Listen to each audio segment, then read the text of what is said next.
Saya berdoa supaya semua ada di dalam ketenangan, dalam sukacita dan damai sejahtera dari Allah yang akan melampaui segala akal, akan memenuhi setiap saudara, hati saudara, keluarga saudara, dan rumah tangga saudara di tengah-tengah berbagai kesibukan-kesibukan yang ada pada saat ini.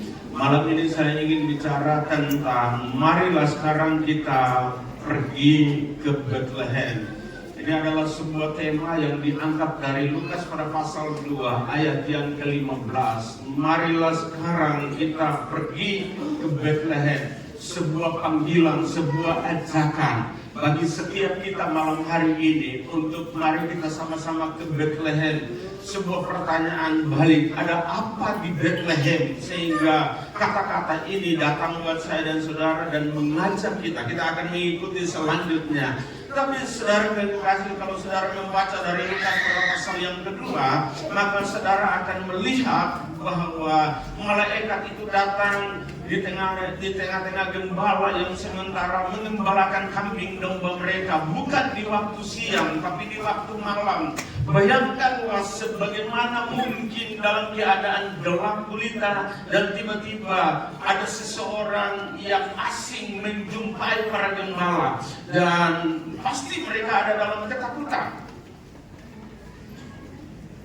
Pasti mereka ada di dalam ketakutan yang lebih besar. Karena itu ceritanya bukan di pagi.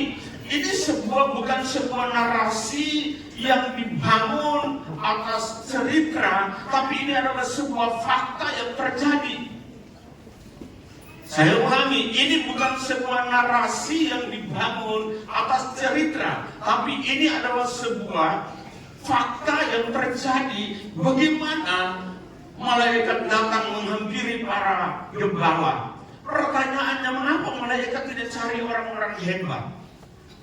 Mengapa malaikat tidak cari orang-orang terpandang? Orang-orang kaya, orang-orang yang berpendidikan. Tapi justru malaikat datang kepada para gembala.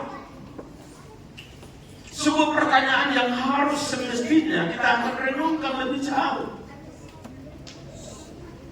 Apakah kekurangan orang hebat, kekurangan orang pandai, kekurangan orang kaya, dan orang berpendidikan dan sebagainya? Tapi Tuhan datang untuk mencari yang hilang. Dia mencari yang hina. Dia mencari orang yang tidak dipandang, orang yang tidak diperhatikan oleh siapapun. Adalah saudara dan saya. Kita terhitung di dalamnya. Para gembala mewakili saya dan saudara pada saat itu. Bukan apa yang sementara mereka tiga cuma ada di situ. Saya juga tidak tahu mereka bikin apa di situ. Itu bukan cerita. Kalau itu mereka lagi membuat sebuah narasi cerita. Tapi apa yang tertulis bukanlah sebuah cerita, tapi sebuah kenyataan. Saudara yang dikasih, dari Bethlehem dari Yerusalem ke Bethlehem tidak terlalu jauh. Tidak terlalu jauh. Itu sangat dekat, tapi harus melewati sebuah gunung yang namanya Padang Gembala.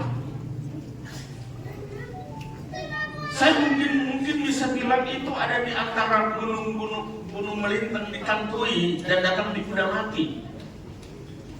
Cuma karena memang lewat pengamanan tertentu dan putar-putar, saya tidak tahu ada jalan pintas dari Yerusalem ke Bethlehem.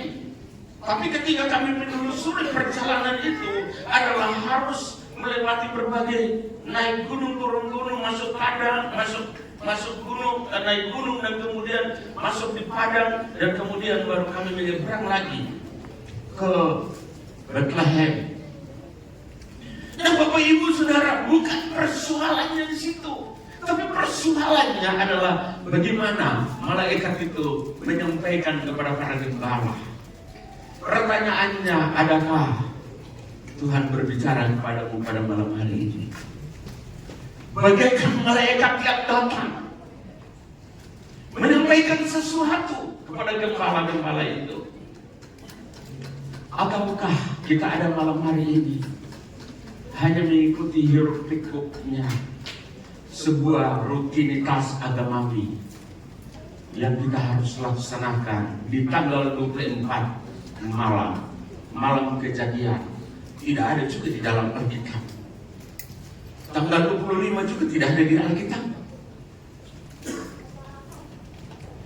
Tapi pertanyaannya, mengapa? Bukan sebuah rutinitas agamawi yang semestinya kita akan laksanakan. Tapi bagaimana kita mengingatkan dan memperingatkan bagaimana Kristus lahir untuk menyelamatkan saya dan saudara dari bahaya, celaka, akibat daripada dosa itu sendiri. Kelahiran Kristus disampaikan oleh malaikat kepada para gembala. Dan kemudian setelah malaikat itu kembali ke surga, maka dikatakan para gembala itu saling mengajak satu dengan yang lain, saling memanggil satu dengan yang lain. Marilah sekarang kita ke Betlehem. Itu ajakan, itu panggilan. Dan di sana dipakai kata sekarang, artinya tidak boleh ditunda. Sekarang, waktunya sekarang, bukan nanti. Kita sering baca Alkitab, bolak-balik kita baca Alkitab, kita banyak mendengar khotbah-khotbah yang mungkin serupa dan sama seperti itu. Tapi apakah kita memahami dan apakah kita mengerti makna, tujuan, ajakan kata-kata itu bagi kita? Malam ini kita renungkan semuanya itu. Mengapa Tuhan tidak datang buat orang-orang hebat, tapi datang kepada gembala-gembala yang adalah mewakili saya dan saudara, orang yang miskin, orang yang susah, orang yang tidak terpandang, orang yang mungkin tidak diperhitungkan di masyarakat. Para gembala.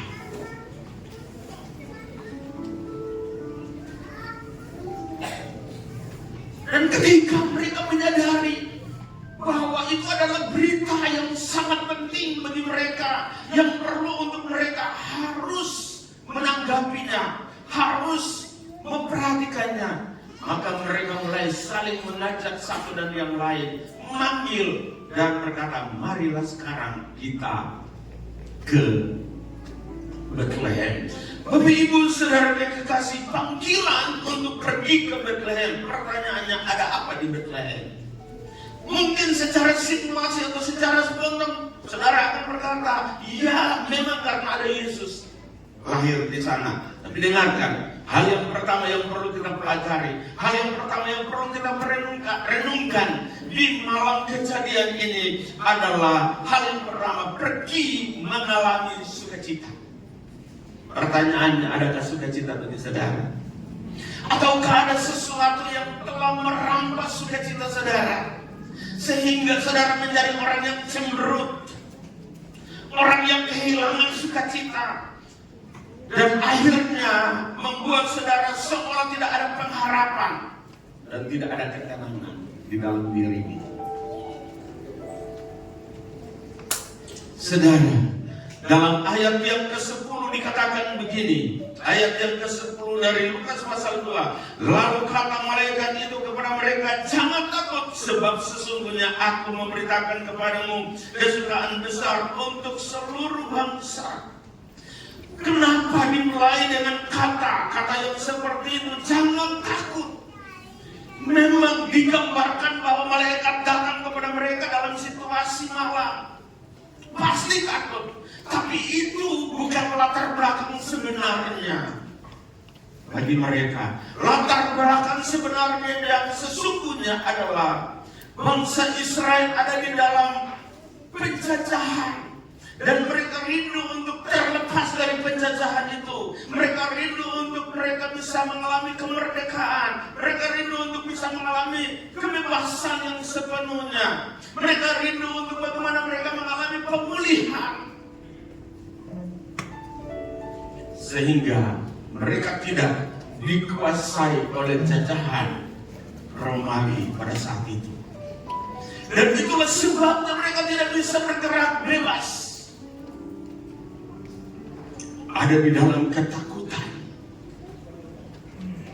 Saudara yang dikasihi, janji akan kedatangan juru selamat atau juru selamat yang akan membawa sukacita bagi bangsa Israel. Setelah itu 400 tahun berlalu, Maliaki menyampaikan bahwa dia akan datang.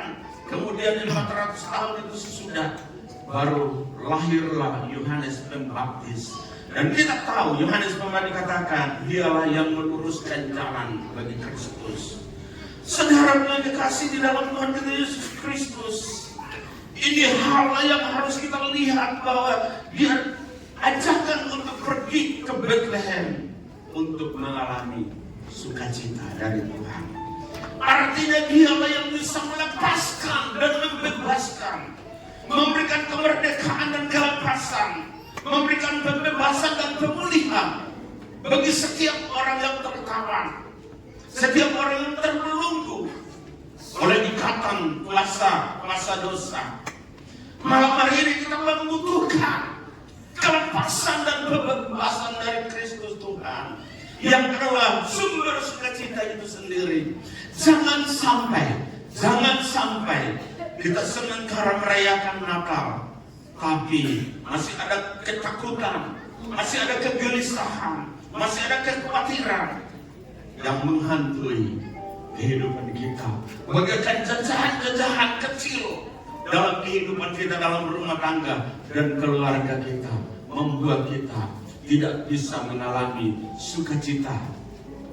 Di sisi yang lain, Yesus datang untuk membawa sukacita bagi segenap manusia. Tetapi Kristus sendiri ada di dalam tekanan psikologi. Kita tahu dari ceritanya bahwa Herodes mengancam untuk membunuh dia. Tidak cukup sampai di situ, tapi pada akhirnya prakteknya dia lahir, dia menderita, dan kemudian dia mati. Tapi dia bangkit lagi dan naik ke surga. Haleluya. Marilah Bapak Ibu saudara yang dikasih di dalam Tuhan kita Yesus Kristus, marilah di dalam merayakan Natal hari ini, biarlah panggilan itu datang buat saya dan saudara. Dikatakan bahwa panggilan daripada gembala-gembala itu satu dengan yang lain. Mereka berjalan, mereka pergi menemui Kristus di Bethlehem. Dan pujian, ada kemuliaan yang menaungi mereka. Tapi pujian terus datang mengalir dari jiwa mereka, sambil mereka menceritakan dan memberitakan kepada orang lain. Pertanyaannya, apakah malam ini kita sementara merayakan Natal, kehidupan kita memuliakan Tuhan, jiwa kita memuji Dia, dan masihkah kita menceritakan kasih dan kebaikan, pengorbanannya bagi sesama kita yang belum diselamatkan? Sebuah pertanyaan yang menjadi tugas dan tanggung jawab saya dan saudara di hari-hari yang akan datang. Saudara yang dikasih di dalam Tuhan kita Yesus, karena ayat kunci daripada Lukas pada pasal Lukas ini adalah di dalam Lukas 10 ayat 9 sampai 10, bahwa dia datang supaya ada keselamatan bagi seisi keluarga, karena dia datang untuk mencari yang hilang. Lukas adalah penulis yang berbeda dengan kitab-kitab sinoptis lainnya, kitab Injil. Dia bisa menjelaskan secara sistematik, karena memang dia adalah seorang berpendidikan dokter. Berbeda dengan Matius, Lukas, atau berbeda dengan Matius, Markus dan Yohanes. Dari kata bahasa sangat rinci, Lukas bagaimana menceritakan, menjelaskan apa yang peristiwa-peristiwa apa yang terjadi. Bapak Ibu, untuk itu jangan sampai kita tukar hal yang imitasi dengan hal yang original dalam hidup kita. Jangan kita membuat narasi-narasi yang seolah-olah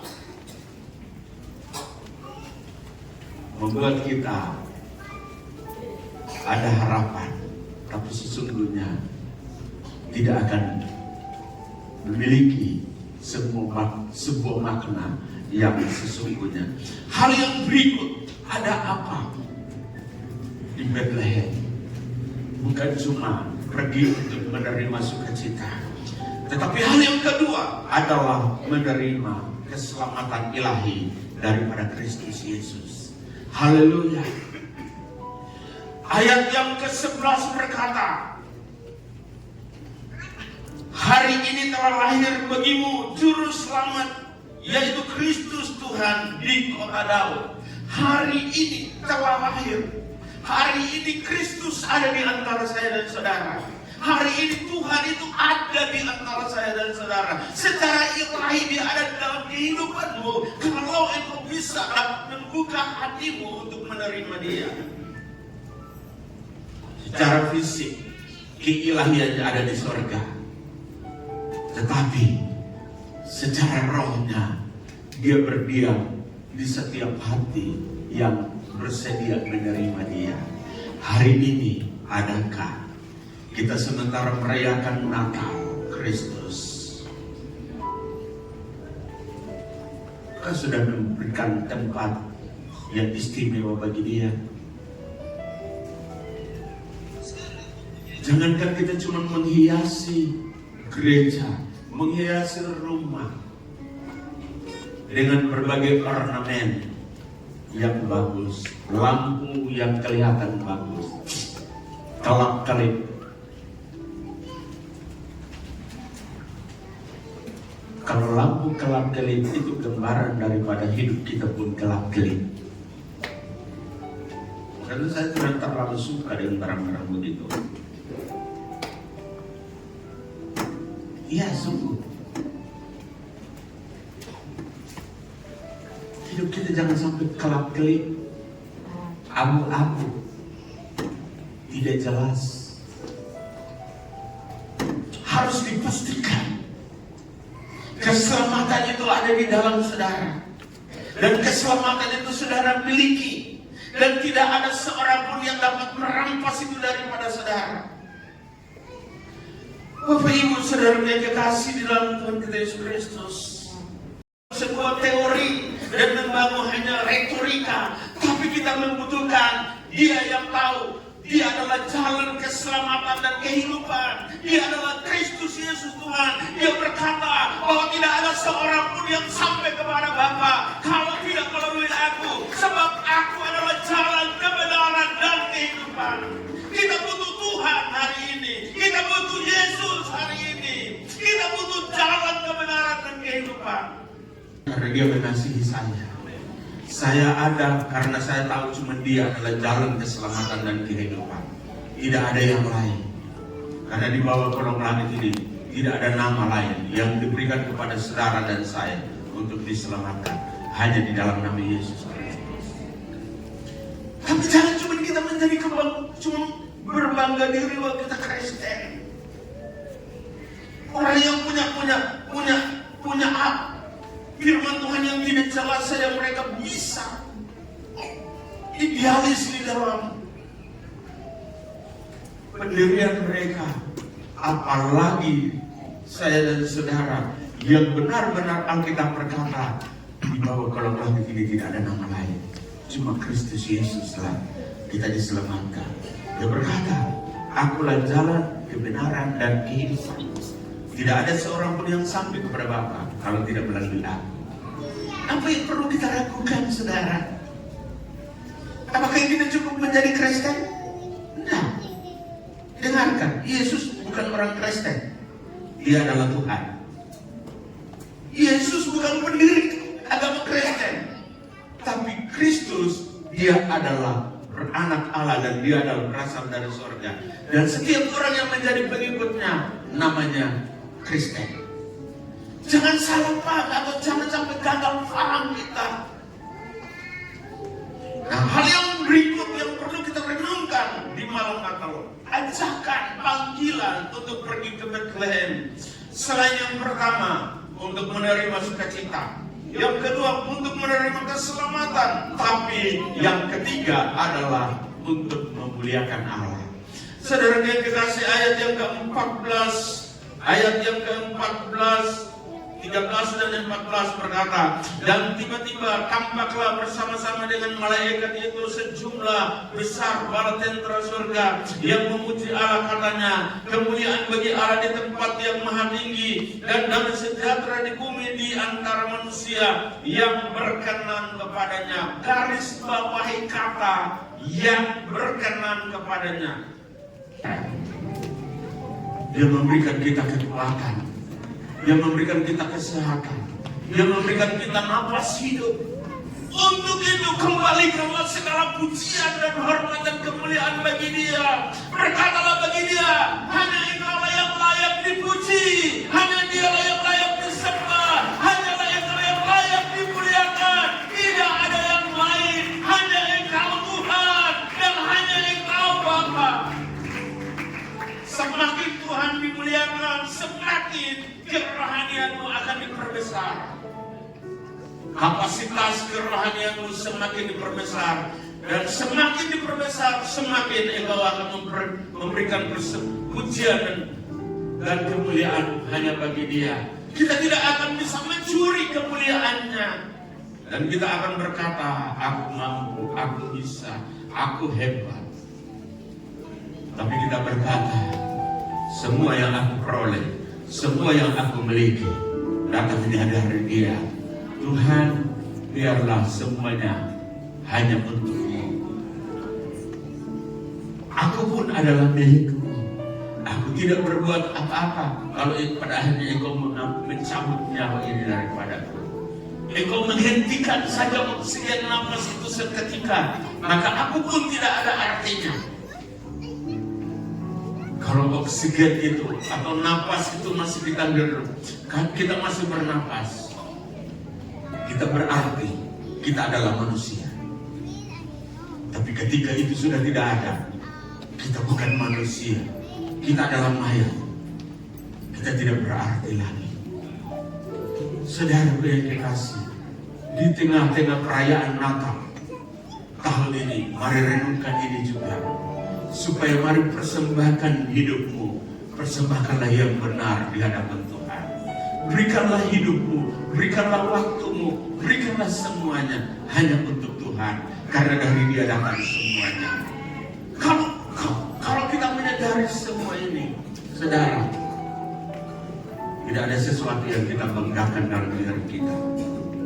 Harus kamu angkat dalam hidup kita. Untuk itu saudara, para gembala di padang memahami sungguh betapa pentingnya kehidupan mereka.